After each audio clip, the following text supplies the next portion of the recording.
Hey everyone, it's the Koopa Man. You heard it a lot around certain stories that people don't like, that so-and-so character is a Mary Sue, or a Gary Stu, or a Marty Sue, or something along those lines. And you may have wondered to yourself, what is a Mary Sue? Well, if you're familiar with fanfiction circles, or were around for the Twilight Saga or the Star Wars sequels, you may already have an idea of what it means. And unlike what the far left will tell you, the term isn't some grand all-male conspiracy against female characters. But regardless, a Mary Sue is a character archetype that sort of is perfect. No, not as a character. Mary Sues usually don't have those, but in the fact that they constantly succeed without putting in much effort. Let me explain. A Mary Sue character will have the whole world bend backwards for them, all their enemies will be universally reviled, everyone will want to be their friend, and they will never even struggle to gain what they want usually. Basically, they're Winnie the Pooh. Alright, Pooh, you rule the world now. The entire planet. How do you feel? I just went to the store a few days ago to get some honey. I'm not exactly sure how it turned into this. Just go with it. Depression's at an all-time low since we put you in charge. What's depression? It's not a thing anymore with you in charge, sir. Oh dear, I'm sorry, depression. I didn't mean to scare you away. I'm sure we can get you some friends. Pooh, depression is when people are really sad. It's not a person. It's a person to me. I think everyone deserves to be happy, even depression. This is exactly why you're in charge. Well, I'm really confused, but thank you. Anyway, first order of business. Wait, I'm really nervous. Well, when I was president of America, the issues made me think too hard, and I can only imagine if doing the issues for every country would... Oh, bother. Ooh. Pooh, you do not have to worry about that at all. It's all fixed. Really? Why so? Well, when it was announced you would be ruling the entire world, every single world leader just fixed all their problems out of instinct because they didn't want to make you too stressed. They couldn't do it. Oh, really? Is that true? Pooh, you gotta understand, being known as a world leader who disappointed Winnie the Pooh, that's political a career ender. Wait, who's Sue? Sue is a great friend from school. Oh, she sounds lovely. Yeah, but anyway, yeah, you don't have to worry too much. Wait, then what do I do then? Don't worry, we have the solve everything button now. Just press it. Is that really it? Yep. Everyone will be fine with it? Yep, no one will oppose it, and it's everyone agrees of their own free will. No brainwashing, nothing immoral. Yep, it literally just found the answer. We did it just for you. It's not even political at this point because everyone's just gonna like it. Well, okay. That was easy. Thank you very much. Now here's your trophy. I couldn't accept a trophy, or I'd just press a button. We put honey in it.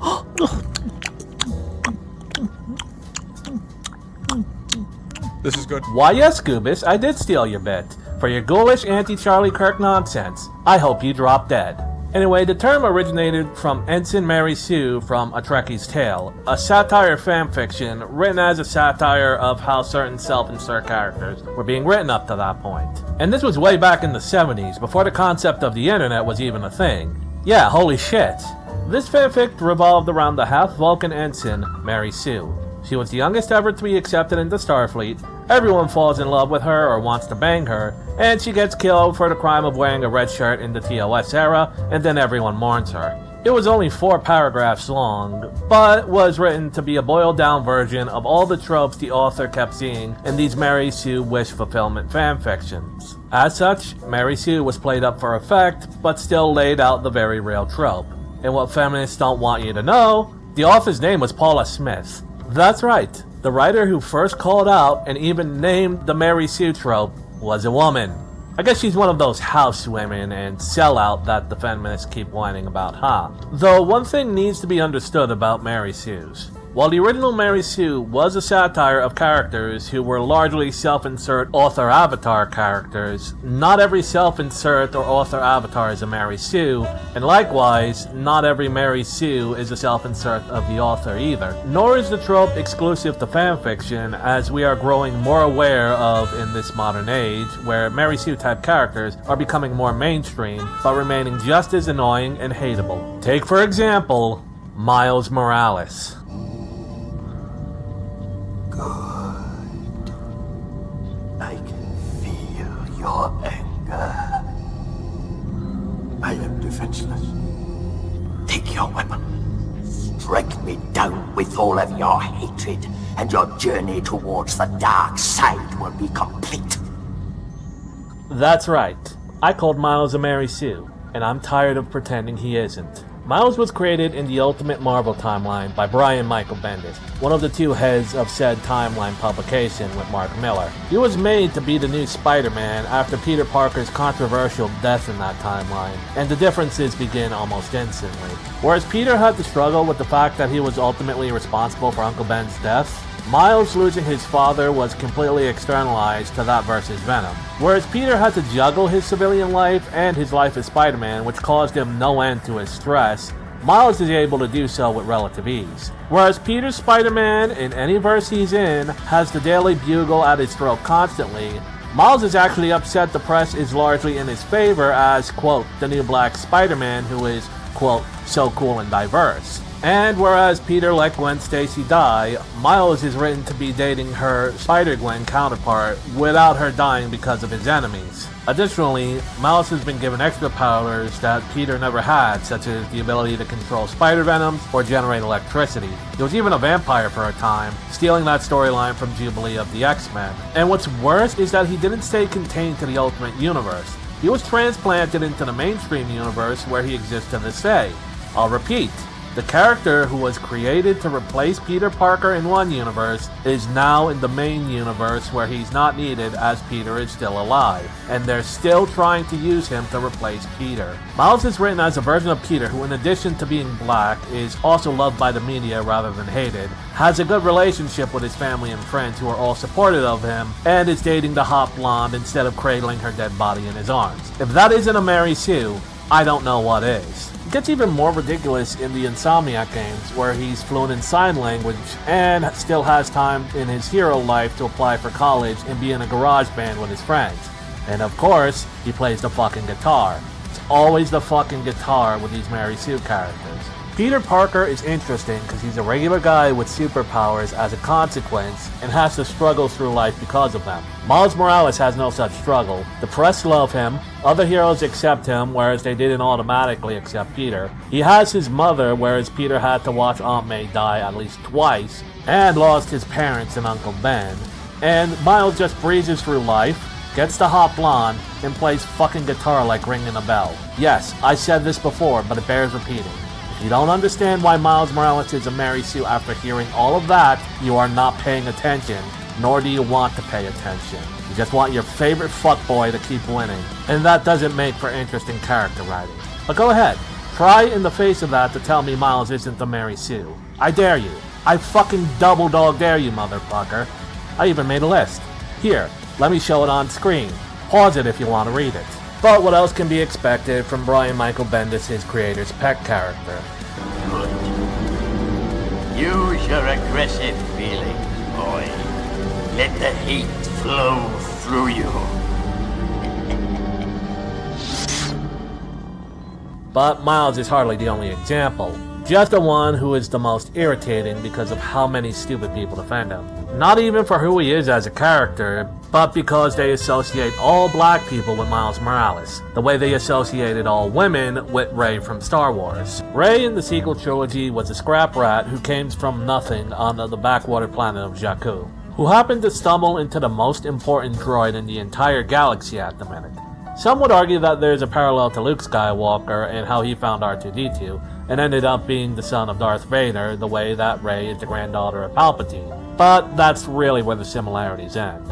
Rey, after the first act, is able to do things like repair the Millennium Falcon and even fly it well enough to evade trained First Order TIE pilots through a scrapyard. She is capable of fighting the First Order stormtroopers on her own, learns how to do the Jedi mind trick on her first attempt at it, and is able to go saber to saber with Kylo fucking Ren. And all of that is just in the first movie. Never mind the fact that the Resistance trusts her implicitly, without even having a reason to. So much so, they sent her as the one to go find Luke Skywalker at the very end of the movie. And in The Last Jedi, she spends like 2 minutes training with him after he has his "I'm a grumpy old man now" moment, and can suddenly use the Force better than any Jedi we've seen in the series thus far. The issue with Rey, and also Miles for that matter, being as skilled and powerful as they are for as young and inexperienced they are, is simple. It's not earned. Or to put it another way, you cheated not only the game, but yourself. You didn't grow, you didn't improve. You took a shortcut and gained nothing. You experienced a hollow victory. Nothing was risked and nothing was gained. It's sad that you don't know the difference. Mary Sue characters like Ray and Miles are like video game players playing on easy mode with all beneficial cheats on and expecting to be rewarded the same accolades as players who played the game legitimately. We could go into how more powers doesn't equal more interesting, but that's a topic for its own video. Stay tuned. But anyway, that issue and the issue of Mary Sue's tend to go hand in hand, as when a Mary Sue in media receive backlash, their creators usually think to make them even more powerful as a knee-jerk reaction, either out of spite or desperation to make them loved. They never consider the problem is within the core of the character themselves, and that's why a lot of Mary Sue characters are assumed to be self-inserts, because when you criticize the Mary Sue, you're criticizing the author, and the author can't stand that. At all. It really does shine a mirror into the author's personality if this is how they react to their favorite character not being universally loved as they expected them to be when they were writing them. But there's another kind of Mary Sue we've yet to discuss, the villain Sue. And while some may list examples like Joker, MCU Thanos, Comics Thanos, or even Sephiroth, depending on how the remake plays out, there's no better example of a villain Sue than the main baddie of Dark Knight's Metal and Dark Knight's Death Metal. The Batman Who Laughs. You know the meme about how Batman defeats anyone with enough prep time?